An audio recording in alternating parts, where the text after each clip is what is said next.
Hello students, नमस्कार। देखिए, शुरू करें आज की क्लास। तो अपन पढ़ रहे थे एक घात स्वतंत्र और एक घात परतंत्र। ओके, तो उन्हीं पे आधारित कुछ थ्योरम और एग्जाम्पल है, अपन उनको कर रहे थे। उसी क्रम में आगे बढ़ते हैं। देखिए, बिल्कुल आसान आसान यहाँ पे थ्योरम है, वो आपको करनी है। और ये अब जो ये आपकी यूनिट है वो अंतिम या मान सकते हो पड़ाव की ओर है। ठीक है, देखिए थ्योरम क्या है। सदिशों के एक घात स्वतंत्र समुच्चय। कोई समुच्चय है, उसमें सदिश है और अनसदिश कैसे हैं, एक घात स्वतंत्र है। अब एक घात स्वतंत्र की परिभाषा मालूम होनी चाहिए। का प्रत्येक अरिक्त उपसमुच्चय, इस समुच्चय का प्रत्येक अरिक्त उपसमुच्चय, इसी में से कुछ अवयव आपको लेने होंगे और उसका अरिक्त उपसमुच्चय बनाना है। वो भी क्या होता है, एक घात स्वतंत्र। बहुत ही आसान सी थ्योरम है, देखिएगा।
यदि डीएफ एक सदिश समझते हैं का एस v1 v2 vn, ये डीएफ का क्या है, एक घात स्वतंत्र समुच्चय है।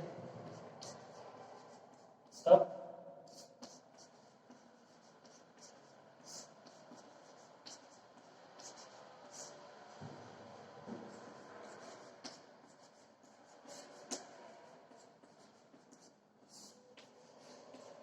एक घात स्वतंत्र की परिभाषा से क्या हो जाएगा,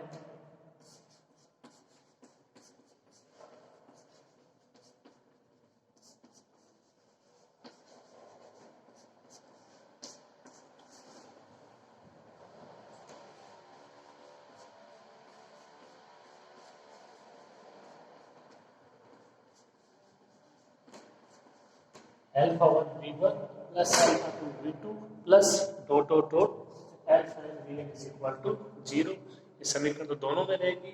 अब स्वतंत्र है एस, तो मतलब जो सदिश है v1 v2 vn वो एक का स्वतंत्र है। तो alpha 1 alpha 2 alpha n F के जितने भी अवयव हैं सभी क्या हो जाएंगे, 0 हो जाएंगे। ओके, अब आपको लेना है एस का कोई अरिक्त उपसमुच्चय।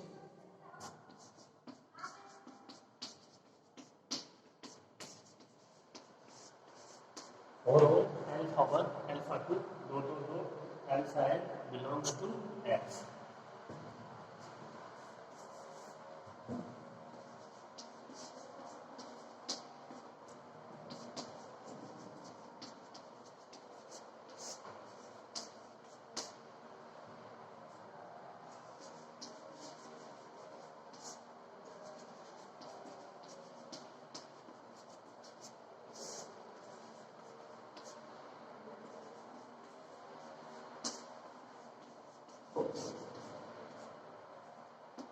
यदि S1 समुच्चय S का क्या है, अरिक्त उपसमुच्चय इस प्रकार है कि मतलब अब S1 में जो अवयव होंगे वो इन्हीं में से अवयव होंगे।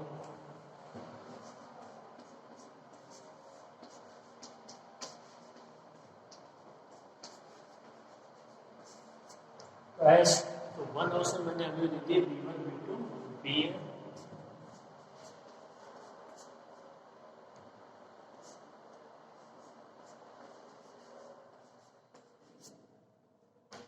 जहां पे n का मान क्या होगा, 1 greater than equal to n 1 less than equal to n, less than n, यानी एन का मान है वो एक और एन के मध्य होगा, एन से छोटा होगा।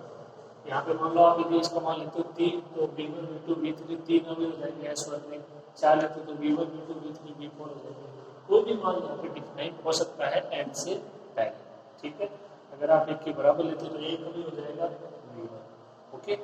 इस तरीके से आपको एस का एरिक उपसमुच्चय लेना है, v1 v2 vm, एन का मान 1, less than equal to n, less than n, okay. देखो शुरू करो आप लोग।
तब आपको प्रूव करना है कि S1 में क्या होना चाहिए, एक हाथ स्वतंत्र होना चाहिए।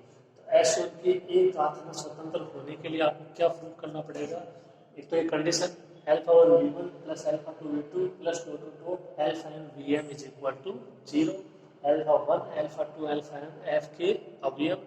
अब alpha one alpha two alpha n है वो सारे क्या होने चाहिए, 0 होने चाहिए। अगर ऐसा हो गया तो v1 v2 vm क्या हो जाएगा, एक हाथ घन हो जाएंगे स्वतंत्र सदिश, यानी S1 क्या हो जाएगा, एक हाथ स्वतंत्र समुच्चय, ठीक है। कुछ भी नहीं करना आपको, देखिए ये जो समीकरण एक दो है उसको एक की सहायता से अपन आसानी से दिखा देंगे कि alpha one alpha two alpha m है वो सभी क्या है, 0 है। देखिएगा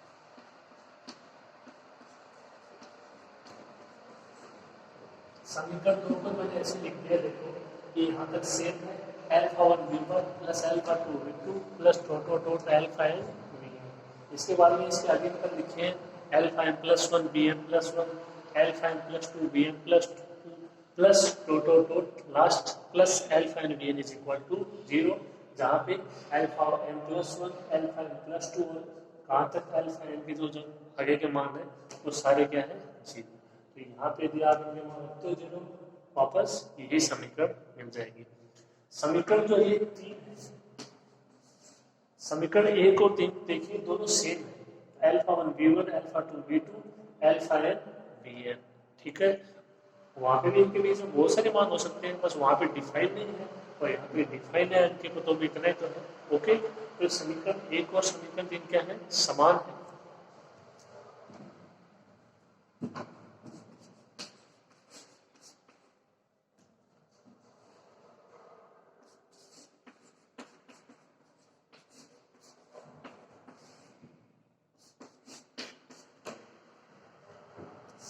समीकरण एक और समीकरण तीन से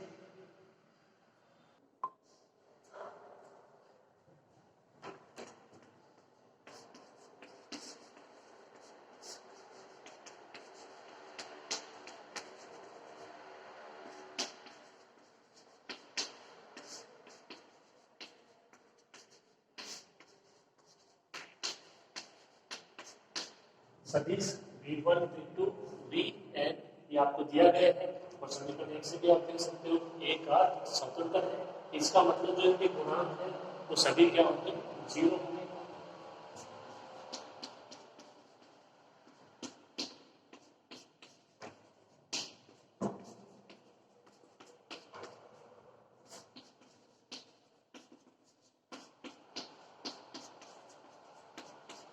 V1 V2 Vn यहाँ पे मतलब V1 V2 से लेकर Vn तक के जितने भी सदिश हैं इनके जो सभी गुणांक वो क्या होंगे, 0, और वो यही है।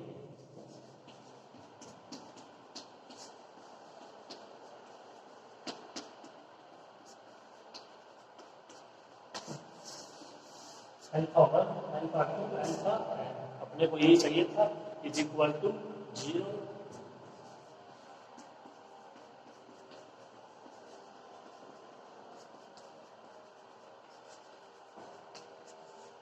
साथ में ये है alpha 1 V1 plus alpha 2 V2 plus alpha n Vn is equal to 0। इसको प्रूफ नहीं करना है, जो आपके एफ के वेव है उनको आपको केवल दिखाना है।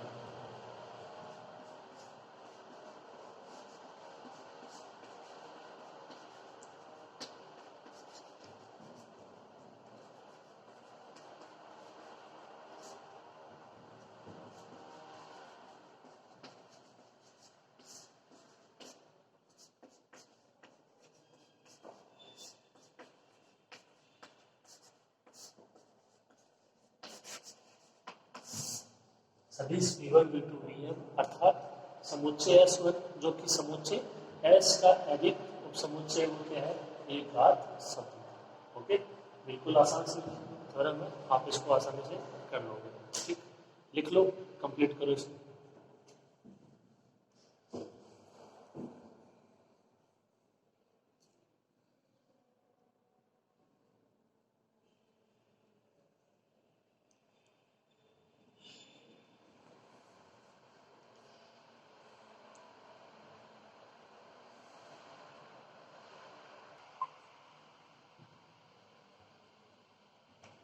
देखिए नेक्स्ट क्वेश्चन इंपॉर्टेंट क्वेश्चन है, आसान सा क्वेश्चन है। पहले इसकी लैंग्वेज समझने की कोशिश कीजिएगा, क्या इसमें दिया गया है, क्या पूछ रहा है। ओके, देखिए सिर्फ कीजिए कि V3C, यहाँ पे जो फील्ड है वो C है, कि चार सदिश दे रखे इसके V1 V2 V3 V4, 1 0 0 0 1 0 0 0 1 और 1 1 1 एक घात परतंत्र समुच्चय बनाते हैं, एक घात न परतंत्र बनाते हैं, मतलब इनके संगत आपने दिया ना चार अवयव होंगे सी में, तो उनमें से वो सभी शून्य नहीं होने चाहिए। बस परिभाषा याद रखिए और कुछ भी नहीं रखो। लेकिन इनमें से किन्हीं तीन के समुच्चय, अब ये कह रहे हैं कि जो चार हैं आप इनमें से कोई भी तीन लीजिए, आपके ऊपर डिपेंड है। V1 V2 V3 लेते हो, V2 V3 V4 लेते हो, V1 V3 V4 लेते हो, V1 V2 V4 ले सकते हो। किसी भी प्रकार से आप इनमें तीन अवयव लीजिए, और वो क्या है, वो तीन का जो समुच्चय है यानी वो तीन जो सदिश है वो एक घात स्वतंत्र होगा। तो एक क्वेश्चन है, लेकिन इसमें दोनों चीजें, इसमें एक घात स्वतंत्र भी है और उसमें एक घात परतंत्र है, और इसी तरीके के एग्जाम में क्वेश्चन पूछ जाते हैं। क्योंकि इनको अलग अलग पूछेगा तो दो क्वेश्चन चाहिए, लेकिन इस क्वेश्चन में ये दोनों प्रॉपर्टीज आ गई, एक घात स्वतंत्र भी आ गया, एक घात परतंत्र भी आ गया। अगर चारों सदस्यों को लोगे तो ये कह रहा है कि ये क्या होना चाहिए, एक घात परतंत्र होनी चाहिए, और यदि इनमें से कोई तीन लेते हो आप तब क्या होना चाहिए, एक घात स्वतंत्र होना चाहिए। लैंग्वेज में समझ में आ गई आपकी, इनकी परिभाषा आपको पता होनी चाहिए, एक घात परतंत्र, एक घात स्वतंत्र। ओके, देखिए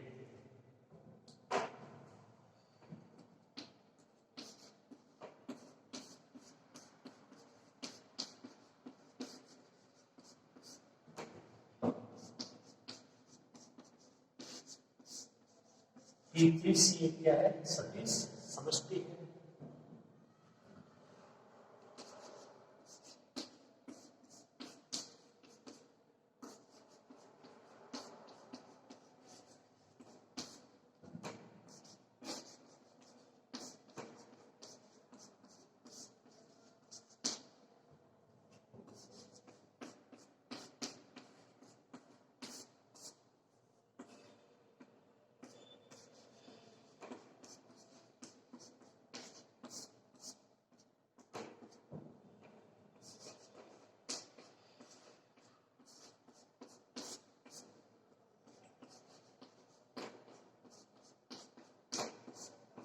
ये आपका चार सदिश दिए गए V1, V2, V3 और V4। आपको चार दिए हुए होंगे किसमें, सी में।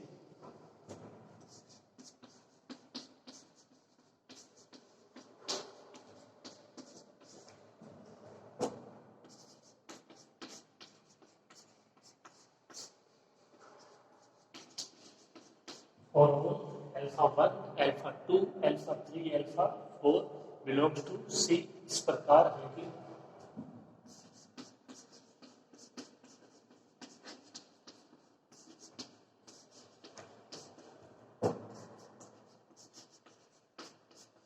α1 V1 plus α2 V2 plus α3 V3 plus α4 V4 is equal to 0।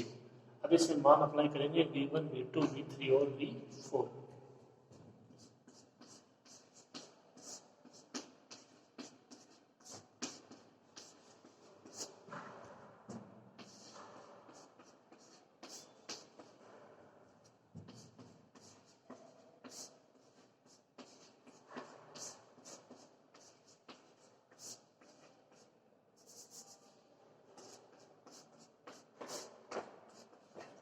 मान α1 V1 का मान 100, α2 V2 का मान 010, α3 V3 का मान 001 और α4 V4 111 इज इक्वल टू 0। आप इनको मल्टीप्लाई करना भी जानते हो, ऐड करना भी जानते हो, आसानी से मान याद हो जाएंगे α1, α2, α3, α4 के। ओके, शुरू करो आप।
एक का मल्टीप्लाई हो जाएगा,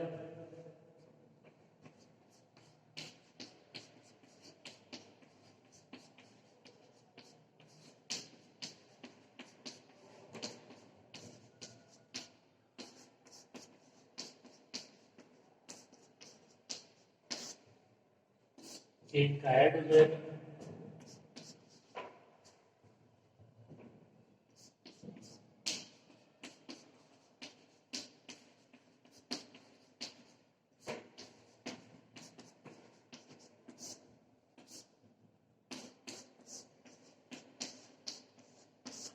पहला हो गया α1 प्लस α4, दूसरा α2 प्लस α4, तीसरा α3 प्लस α4 और इसको आप ऐसे ही लिख सकते हो 0 0 0।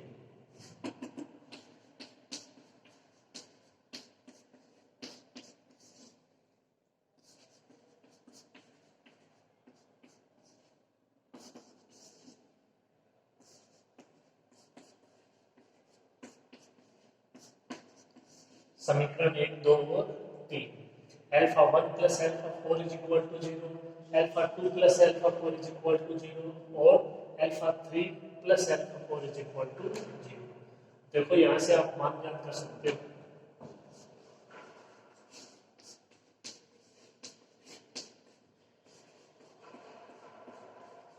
समीकरण 1 से α1 इज इक्वल टू माइनस α4,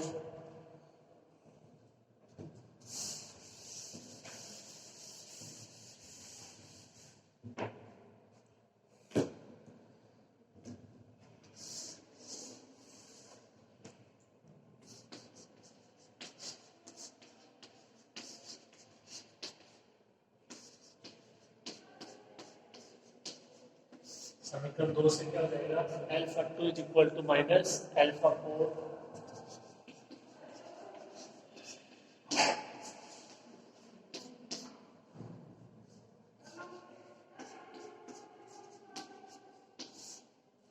समीकरण 3 से alpha 3 is equal to minus alpha 4। ठीक है, तो इनका हाँ सबका मान -4 आ रहा है, तो मान तो नहीं आ रहा है स्पष्ट रूप से, लेकिन एक संबंध आ रहा है क्या,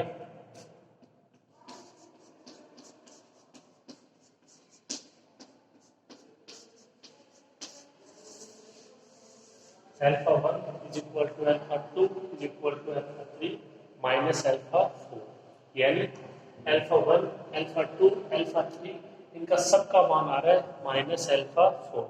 यानी आप ये बोल सकते हो कि अल्फा 1 अल्फा 2 जो अल्फा 3 है वो अल्फा 4 पे डिपेंड है। और इस तरीके का एक एग्जाम्पल आपको पहले भी करवाया था, और जिस दिन इसको शुरू किया था अपन ने परिभाषा लिखी थी उस दिन। तो यहाँ पे इसका मतलब ये नहीं कि ये सभी ना जीरो है, यहाँ पे आप यदि यहाँ से कोई एक मान डिसाइड करते हो जैसे 1 2 3 या -1 -2 -3, तो इनके सबके मान आ जाएंगे। या दूसरी जो इसकी लैंग्वेज में उसमें आप ऐसे समझ सकते हो कि अल्फा 1 अल्फा 2 अल्फा 3 है वो अल्फा 4 पे डिपेंड है। अल्फा 4 पे डिपेंड है मतलब वो उस पर आश्रित है। तो इसका मतलब जो आपके V1 V2 V3 V4 है वो क्या है, एक घात परतंत्र है, एक घात आश्रित है। ओके, इस तरीके से आप इसको समझ सकते हो।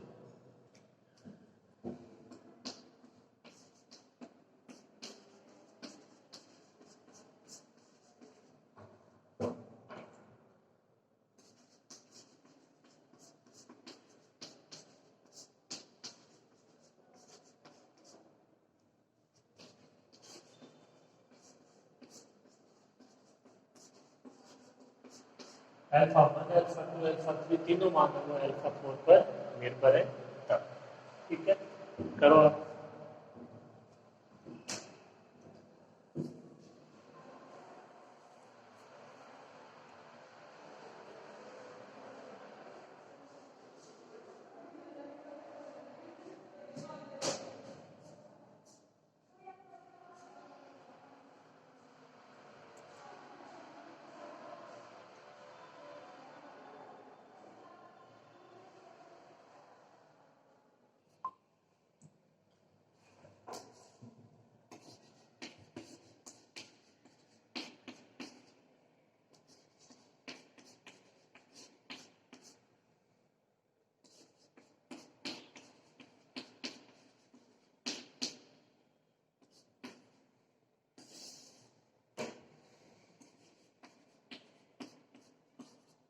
तो यदि आप यहाँ से कोई भी मान लो, चाहे वो 1 लो 2 लो 3 लो -1 लो -2 लो -3 लो, तो यदि कोई मान मैंने यहाँ पे डिफाइन किया है, आप स्वयं भी कोई भी मान डिफाइन कर सकते हो, गलत नहीं माना जाएगा।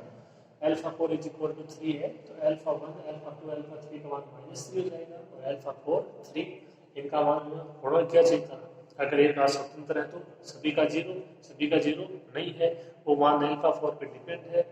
कोई भी एक मान आप इसका डिसाइड करोगे, अन्य तीन मान निकल के आ जाएंगे। तो ये कंडीशन भी देखो आपको कई क्वेश्चनों में देखने को मिलेगी। एक जैसे अपन ने सिंपल सा एग्जांपल है वो शुरू में किया था जब इसकी परिभाषा लिखी थी। ओके, तो ऐसा जरूरी नहीं कि हर बार है वो अल्फा 2 अल्फा 3 अल्फा 4 का मान निकल के है। कुछ ऐसा भी आ सकता है कि वो किसी जो आपका एफ का अवयव है दूसरा उस पर डिपेंड हो। तो डिपेंड होते हैं आप समझ आना कि वो क्या है, जो उसके साथ सदिश है V1 V2 V3 वो क्या है, एक हाथ परतंत्र है। कोई भी मान आप उनको दे सकते हो। ठीक है, उम्मीद करते हैं आपके समझ में आ गया होगा तरीका।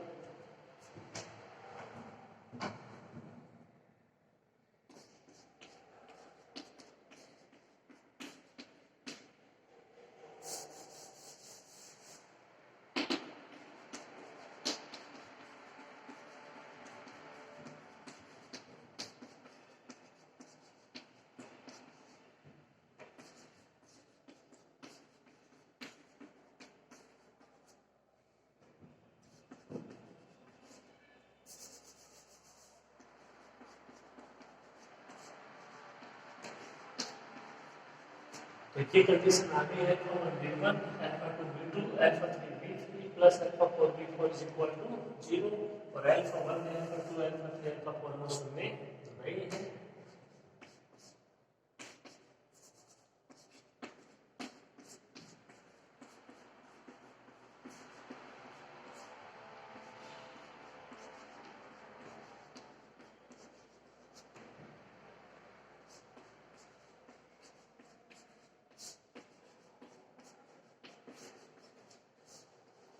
इसका मतलब V3 C के सदिश V1 V2 V3 V4 ये क्या हो जाएंगे, एक घात आश्रित हो जाएंगे, एक घात परतंत्र हो जाएंगे। ओके, अब आपको V1 V2 V3 V4 में से कोई भी 3 सदिश ले लेने हैं जो आपको ठीक लगे।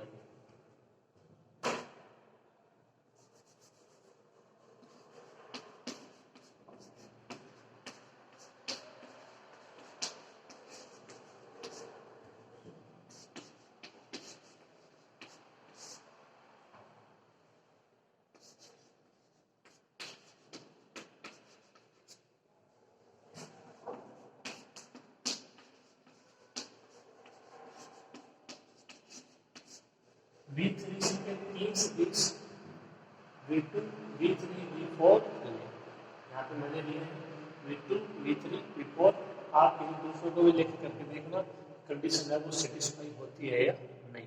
ओके, तो 3 इनके संगत सी में ले लेंगे आप, अल्फा 1 अल्फा 2 अल्फा 3 भी ले सकते हो, या इनकी संगत समझो तो अल्फा 2 अल्फा 3 अल्फा 4 ले लीजिए, उसे थोड़ा समझने में आसानी रहेगी।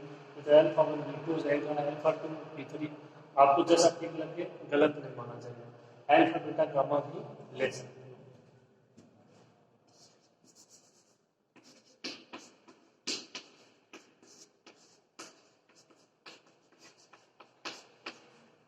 अब देखिए alpha beta gamma belongs to C के लिए कंडीशन क्या होगी,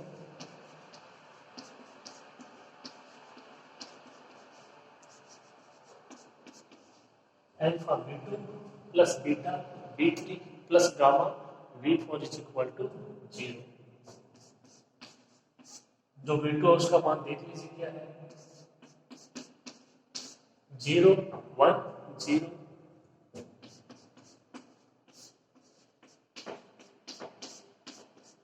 प्लस बीटा V3 का मान है 0 0 1, प्लस गामा इंटू V4 का मान है 1 1 1।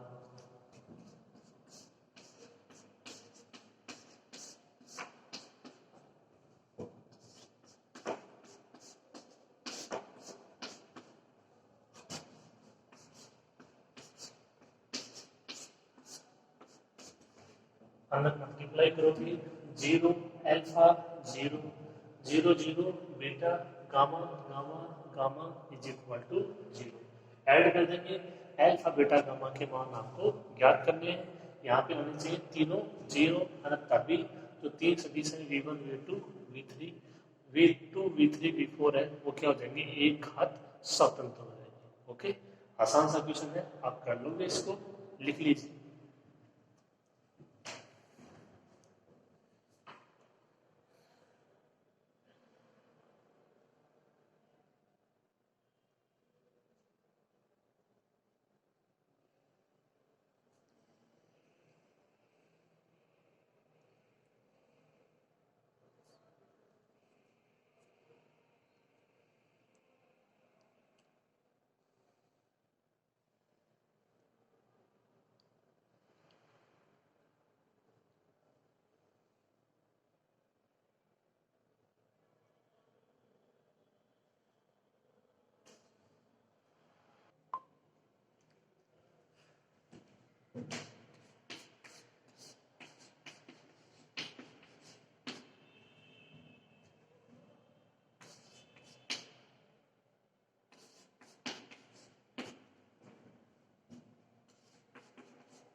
ऐड क्या हो जाएगा, 0 प्लस गामा पहला अवयव, अल्फा प्लस 0 प्लस गामा दूसरा अवयव, 0 प्लस बीटा प्लस गामा तीसरा अवयव इज इक्वल टू 0 0 0।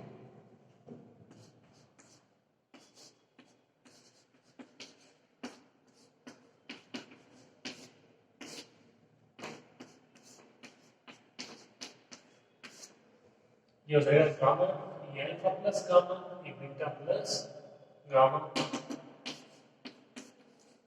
पहले समीकरण गामा इज इक्वल टू 0, दूसरी alpha plus gamma is equal to 0, तीसरी beta plus gamma is equal to 0।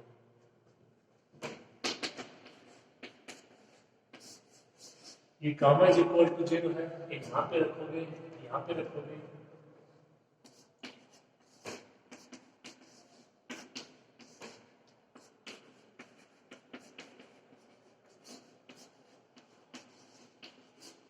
समीकरण 5 से कितना हो जाएगा, alpha plus 0 is equal to 0।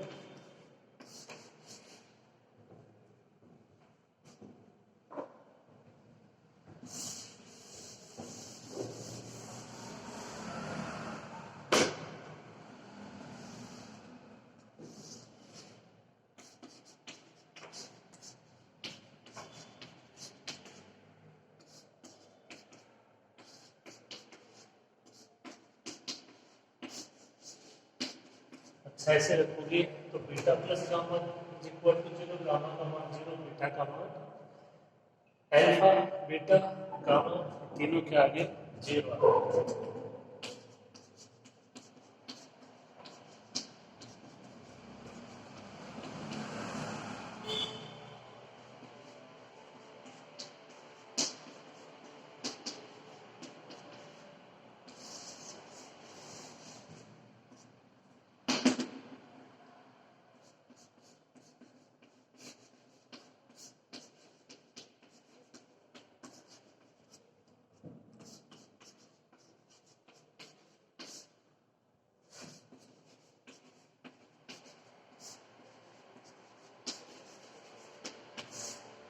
सदिश V2, V3, V4 क्या हो जाएंगे, एक आध सप्तक। ओके, समझ में आ गया होगा। इससे आसान क्वेश्चन थोड़ी मिलेगा, कर लो पूरा।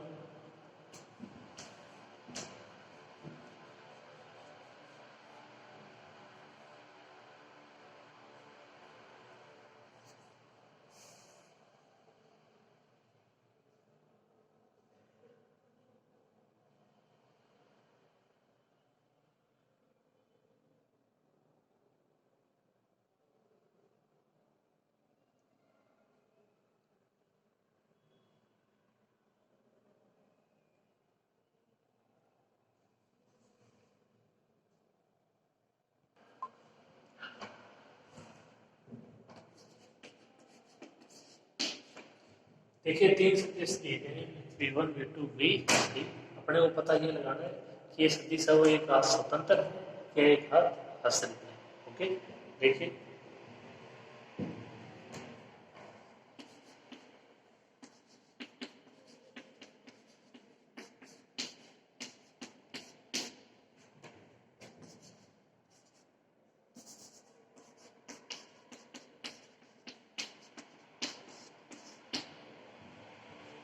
V1, V2, V3 है, वो कोई आपकी सदिश समष्टि VF उसके अवयव है, और अल्फा 1, अल्फा 2, अल्फा 3 F के अवयव है। कंडीशन क्या लेनी है,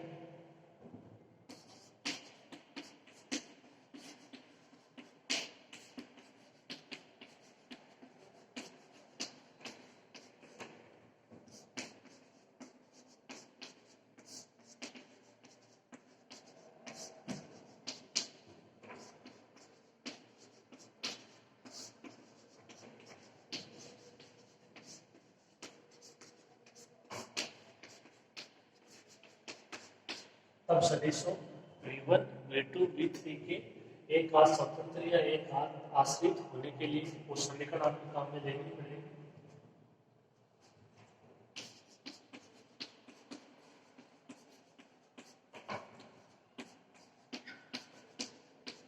alpha 1 V1 plus alpha 2 V2 plus alpha 3 V3 is equal to 0।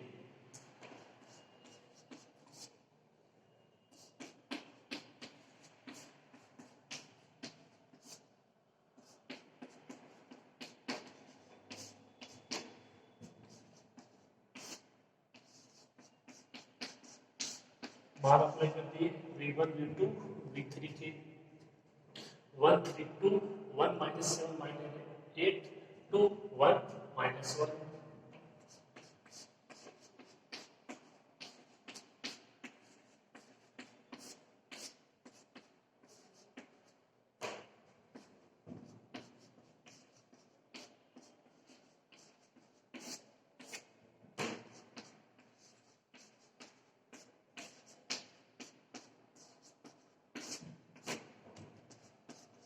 अंदर मल्टीप्लाई करा दिया इनको, alpha 1 3 alpha 1 2 alpha 1 alpha 2 minus 7 alpha 2 minus 8 alpha 2 2 alpha 3 minus alpha 3।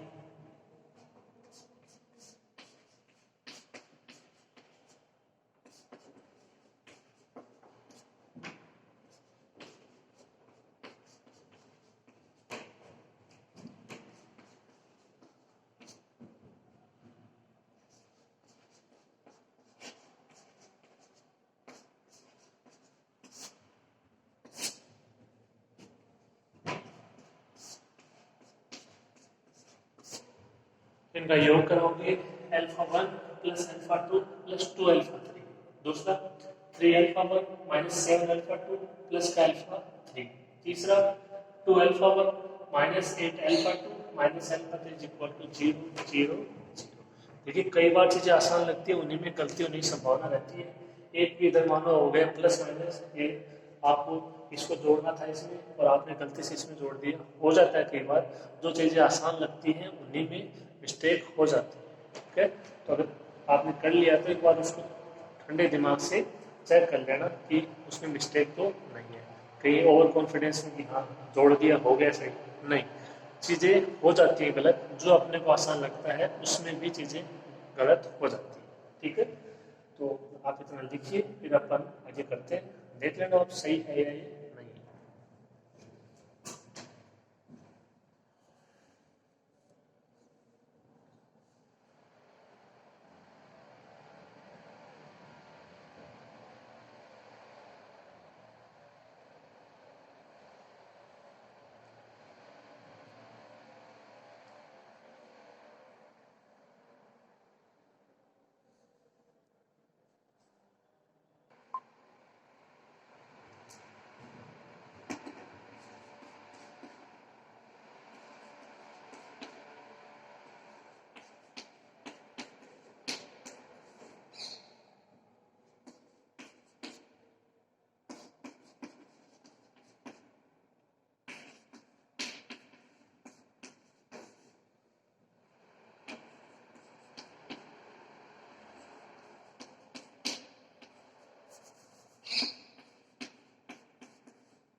ये तीन समीकरण आ रहे हैं, alpha 1 plus alpha 2 plus 2 alpha 3 is equal to 0, फिर 3 alpha 1 minus 7 alpha 2 plus alpha 3 is equal to 0 और 2 alpha 1 minus 8 alpha 2 minus alpha 3 is equal to 0। इनको हल कर लेते हैं, देखिए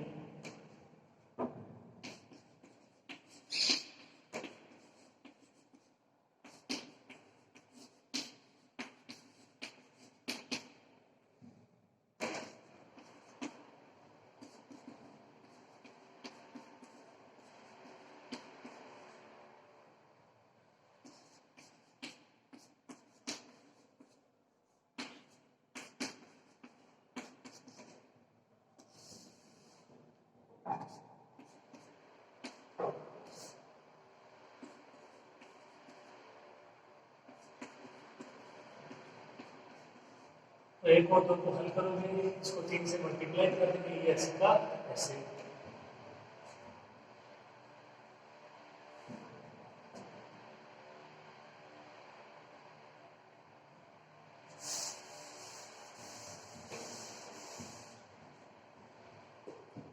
ये हो जाएगा 10 अल्फा 2 प्लस 5 अल्फा 3 या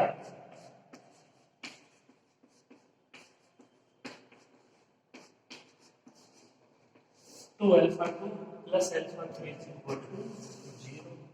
अब एक समीकरण और चाहिए अल्फा 2 और अल्फा 3 में, तो 1 और 3 को ले लीजिए, चाहे तो 2 और 3 को ले लीजिए।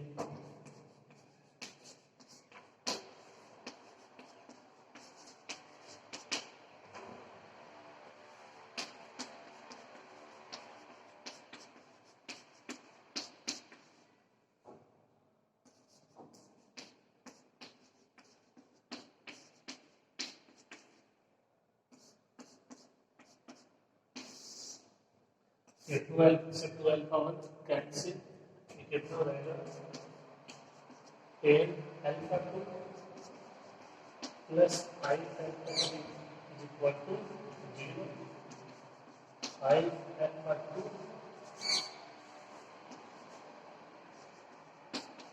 To alpha 2 plus alpha 3 is equal to 0, और दोनों से ए की मान निकल के आता है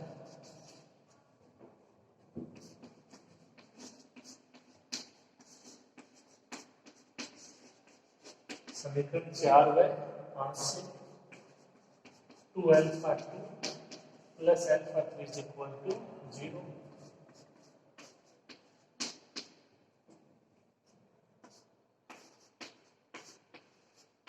अल्फा 2 का मान माइनस अल्फा 3/2।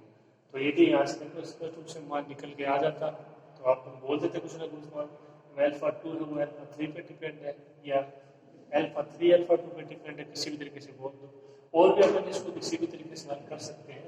तो मान ये आएगा कि जो एफ का एक अवयव है वो अन्य अवयव पर डिपेंड मिलेगा आपको। ओके, लिखो।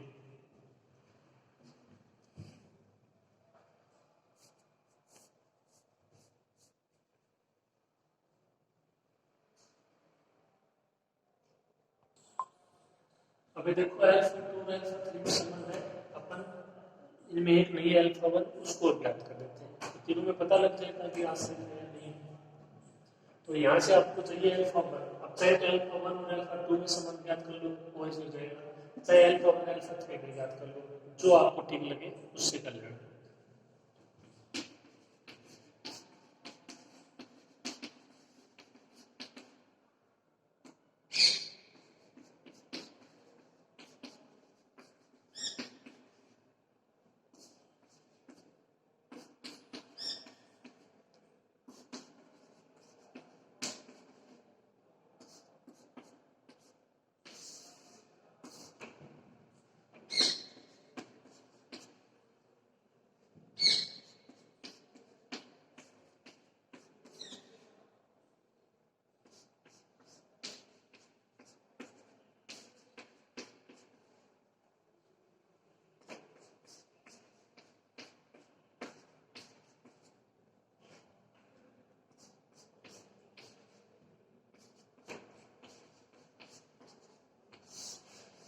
इस तरीके से आप देखो अल्फा 2 का मान यहाँ से ज्ञात कर सकते हो, क्या जाएगा अल्फा 1/3।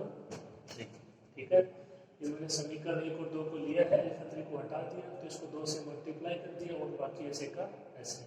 इसको 2 से मल्टीप्लाई करोगे ये आएगा, ये हो जाएगा माइनस का 5 अल्फा 1, ये प्लस के 15 अल्फा 2, ये 0, माइनस 5 को हटा दोगे तो alpha 1 minus 3 alpha 2, alpha 1 is equal to 3 alpha 2, alpha 2 का मान alpha 1/3। Okay,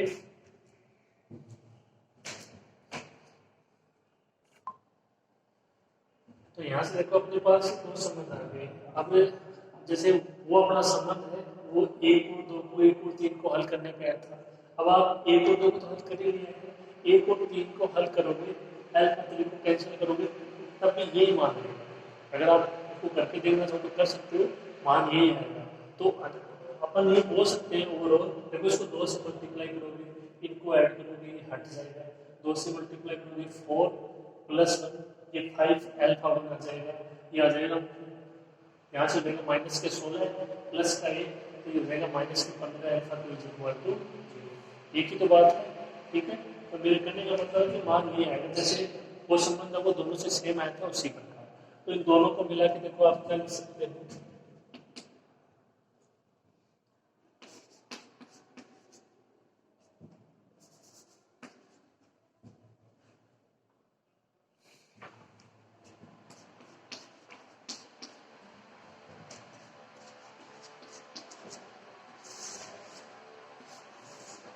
alpha 1/3 is equal to alpha 2 और alpha 2 is equal to minus alpha 3/2।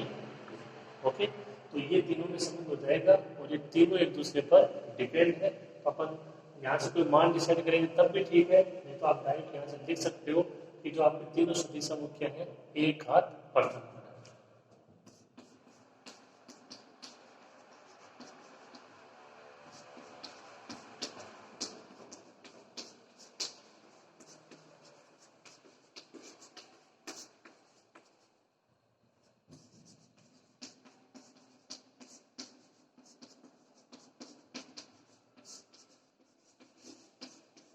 Alpha 1 alpha 2 alpha 3 एक दूसरे पर आश्रित है, ये शून्य नहीं है और शून्य नहीं है।